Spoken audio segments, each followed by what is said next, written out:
దేవుని ఇంట్లో పనివాడన్నమాట. అయ్యారు మీరు అయితే రంగయ్య ఏంజిలా తాతయ్య?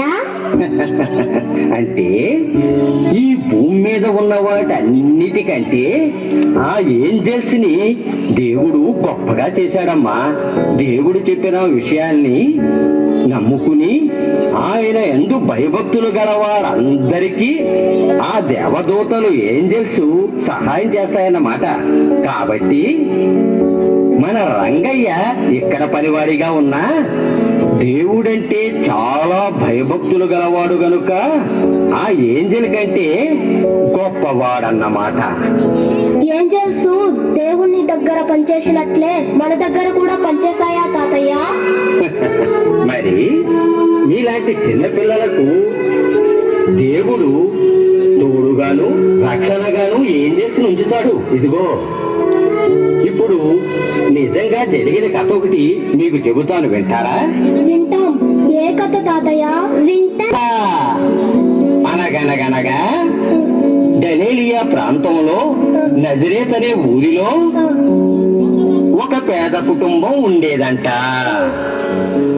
ఆ పేద కుటుంబంలో మరియమ్మని ఒక పేదరాలైన అమ్మాయి సంతృప్తిని చెందుతూ ఉండేదంట. ఈమె కనిపెట్టిన దేవుడు ఒకనాడు ఏంజెల్ని ఈ మరియమ్మ దగ్గరికి పంపించాడంట.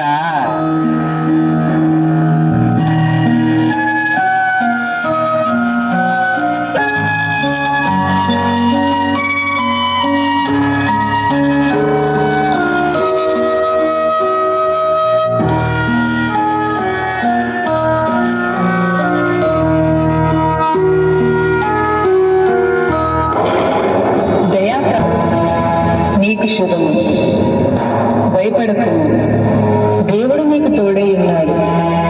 మరియా, భయపడకు, దేవుని వలన నీవు కృప పొందితివి. ఇదిగో నీవు గర్భము ధరించి కుమారుని కని ఆయనకు యేసు అని పేరు పెట్టుదు. ఆయన గొప్పవాడై సర్వోన్నతుని కుమారుడనబడును. ప్రభువైన దేవుడు ఆయన తండ్రైన దావీదు సింహాసనము ఆయనకిచ్చును. నేను పురుషుని ఎరుగని దానిని, ఇది ఎలాగూ జరుగును?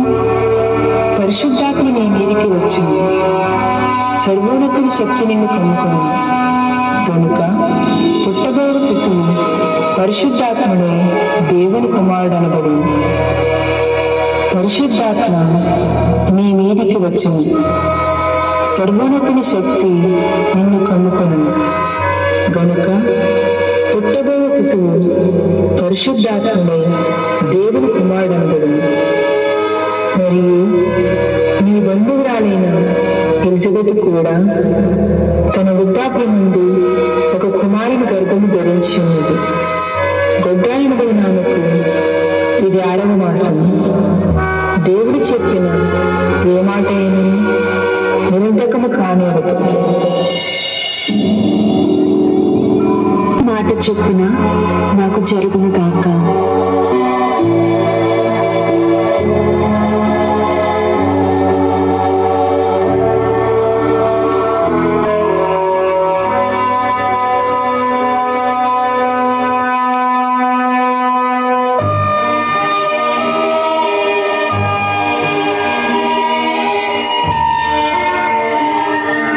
నాకు ప్రదానం చేయబడిన మరియమ్మ పెళ్లి కాకుండానే గర్భం ధరించుట నాకు అవమానముగా ఉంది. ఈ అవమానంతో ఈ లోకంలో జీవించలేను. అందుకని మరియను దూషించలేను, అవమానపరచను లేను. మరియను రహస్యముగా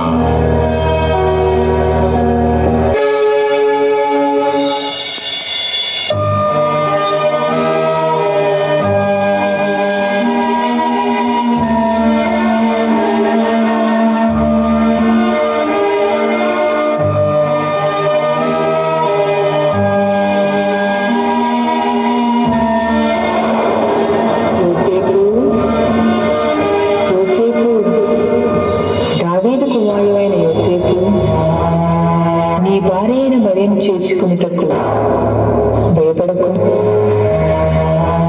ఆమె కన్యక, పరమపావని, సుగుణాల రాశి. ఆమె గర్భము ధరించినది పరిశుద్ధాత్మ ద్వారా కలిగినది. ఆమె యొక్క కుమారుని కనును. తన ప్రజలను వారి పాపముల నుండి ఆయనే రక్షించును.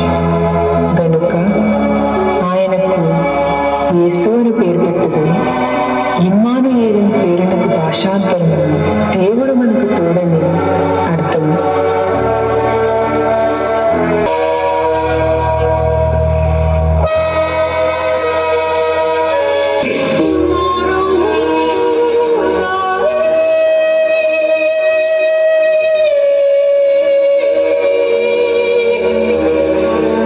దేవుడు చూశారా, యోసేపు గారు మరియమ్మ గారి మీద కోపంగా ఉండడం చూసి ఏంజల్ని పంపించి కలలో ఎలా మాట్లాడించారో.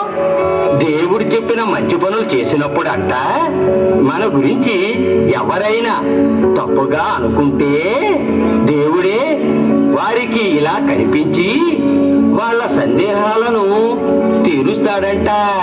తాతయ్య, యేసప్ గారితో నిద్రపోతున్నప్పుడే ఎందుకు మాట్లాడాలి? నిద్ర లేచాక మాట్లాడొచ్చు కదా. మంచి ప్రశ్న అడిగావురా మనవడా. ఎక్కడ పుట్టాము, ఏ ఊర్లో ఉంటున్నాము, మన పేర్లేంటో ఇవన్నీ కూడా ప్రభుత్వం వారు ఒక బుక్ లో రాసుకుంటారన్నమాట. దీన్నే జనాభా లెక్కలు అంటారు.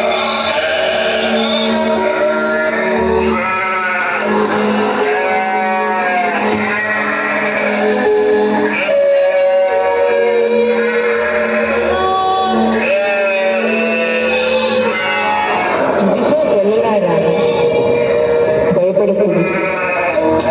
ఇదిగో ప్రజలందరికీ కలుగబోవు మహా సంతోషకరమైన సువార్తమానం నేను మీకు తెలియజేయుచున్నాను. దావీదు పట్టణం వాళ్ళు ఆశతో ఎదురు చూస్తూ దేవుణ్ణి ప్రార్థిస్తుండేవారు. వాళ్ళు దేవుడి మీద నమ్మకం పెట్టుకున్నారు కాబట్టి ఏం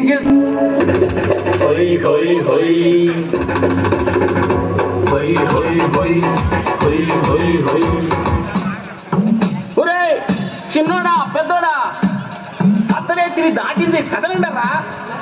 గొర్రెల కాపర్లంతా నడవండరా, తొందరగా తొందరగా. పోదాము పోదాము బెత్లెహేము మనము, పోదాము పోదాము దావీదు పురము. పశువుల కొట్టంలోన పొత్తి గుటలలోన, పశువుల కొట్టంలోన పొత్తి గుటలలోన, పశువుల కొట్టంలోన పొత్తి గుటలలోన, పశువుల కొట్టంలోన పొత్తి గుటలలోన చుట్టబడి ఉన్నాడట ముద్దులకి పాలుడంట. అతడే అతడే లోక రక్షకుడంట, అతడే అతడే మన రక్షకుడంట.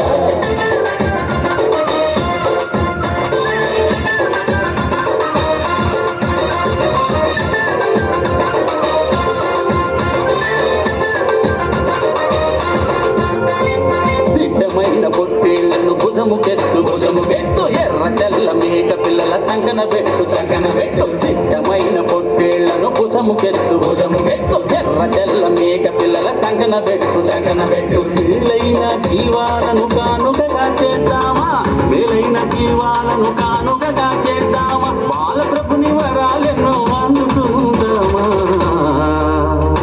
అతడే అతడే లోక రక్షకుడంట, అతడే అతడే మన రక్షకుడంట. జ్ఞానులు యెరూషలేముకు వచ్చి, యూదుల రాజుగా పుట్టినవాడు ఎక్కడా? తూర్పు దిక్కున మేము ఆయన నక్షత్రమును చూచి ఆయనను పూజింపవచ్చితిమి. చిత్తం మహాప్రభు. క్రీస్తు ఎక్కడ పుట్టును?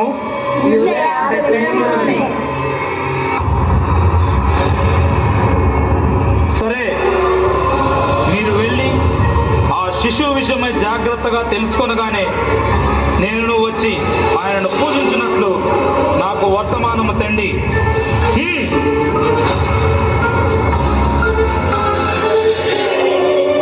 నేను ఓటము ఎరుగని హెరోదు రాజును మరి ఒక రాజును పూజించటమా? అసంభవం.